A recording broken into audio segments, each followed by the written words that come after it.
anybody's wife what she can and cannot wear. That's her husband's prerogative. You with me? So if you want to come in with fire engine red lipstick on, okay. Okay. You want to have 15 earrings in your ear, you want to get 15 holes punched in that baby, okay.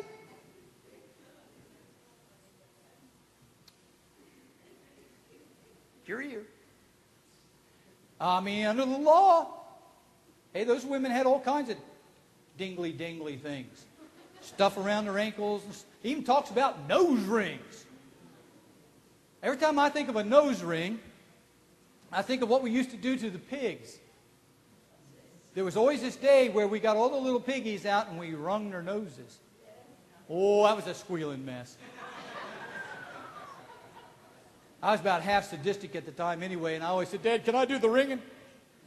You had like a little pair of pliers, you got this little V-shaped thing, and you put it up here in the little piggy's nose and go like that. And you do that to keep him from rooting around in the grass, you know. Or you got a big old bull. You're not going to be controlling any 2-ton bull unless you got a ring in his nose. And he'll go wherever you want him to go. You know, pull him along. They had nose rings, they had all these things. Look. Remember leisure suits, guys? Leisure suits?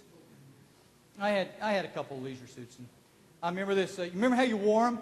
They were generally a solid color, like orange, chartreuse green, or something like that. And then you had some kind of a really loud shirt that went with it. Right? Big collar shirt. Right? And you always wore that. You put your leisure suit on, then you put the collar out on the outside. Okay? Well, I was getting dressed to come to church one night. I got my leisure suit out, and put my collar out there, and I'm looking good. And Holy Spirit said to me, not out loud, but spoke to my heart, said, what you doing? I said, getting ready to go to church. The Spirit guy said, not like that. I said, what? What's wrong with this? Everybody's wearing these babies. He said, you're not everybody. You're the pastor. You're not going down there to charm any ladies with your chest hair.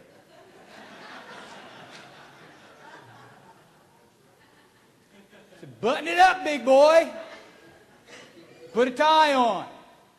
Represent me correctly. Now, he spoke that to me. Somebody else could come into church that night, I guess, and they could have had a leisure suit on and had it all. I mean, God speaks to you about these things, and He's told you to be moderate.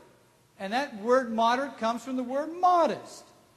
And it says that people's going to think it's strange that you're not carried away to the same excess that they are. Because you're different. You're pure. Your motives are pure. Ladies, please, do the best with what God gave you.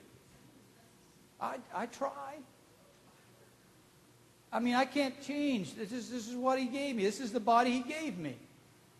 There's no one that lives any length of time and has any cognizance about themselves that likes who they are. Even those movie stars out there that are beautiful, I can't believe it. I was watching a thing where now they're even doing some kind of surgery on their knees to make them look nice. Shooting collagen in their lips, moving it from the hiney to the side and from the... Come on.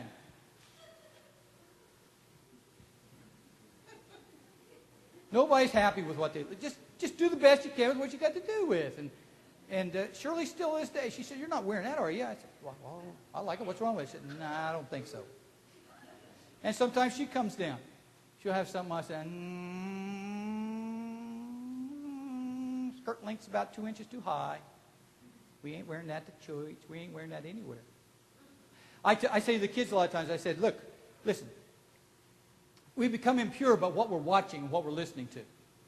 And I say to them, okay, so you went out to that wonderful movie. Oh, yeah, it wasn't bad at all. It was a good movie. It wasn't bad at all.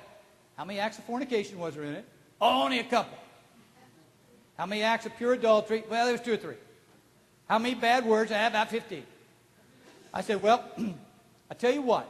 That movie is so wonderful. How about I bring that into church and I play it on the big screen for everybody come Sunday morning. And if that won't offend anybody out there, probably all right. Now, you just use that as a ruler as to what you're watching. Psalm 1 says, blessed is the man that does not sit down to relax where the scoffers gather. I think about that all the time as I sit in front of the television, relaxing, letting people scoff at me because I'm a Christian, making fun of me. Blessed is the man who does not sit down to relax where the scoffers gather. In the movies. Listen to bad music. You ever watch BET? How about VH1? Let's go to VH1 because BET is the black channel. I'm not after that. I'm just after what's on there. Now, both those places, VH1, BET, if I almost did it, I almost taped one of those things and brought it in for your consumption. It is pure animal, appealing to the lower, as Freud would call it, the id. Paul would call it the old man, the sarx in the Greek, the flesh. People out there, half naked, doing sexual gyrations and movements, and you got kids that are 10, 11, 12, 13, 14, 15 years old, and you wonder why a group of kids in Massachusetts that are 14 years old would make a pact to get pregnant? You wonder about that? What would ever possess those kids to do that? Some real bad thinking that they picked up somewhere along the way because they were not pure. It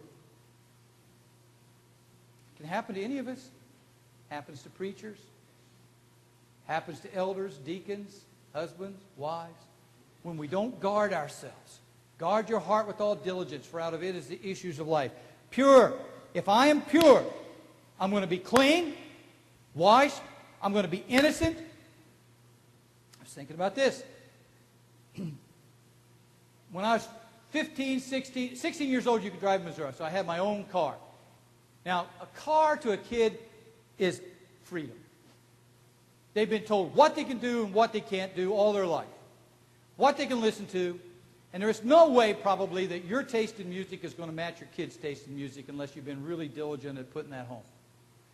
So, kid had his own car. He can play his own music. He can have the temperature the way he wants it. He's cool. So I was 16. I had my own car. And I could listen to rock and roll music. Elvis was big. Bobby V. Gene Pitney. All these people, they would be. And you know, I was a pure kid. I really was.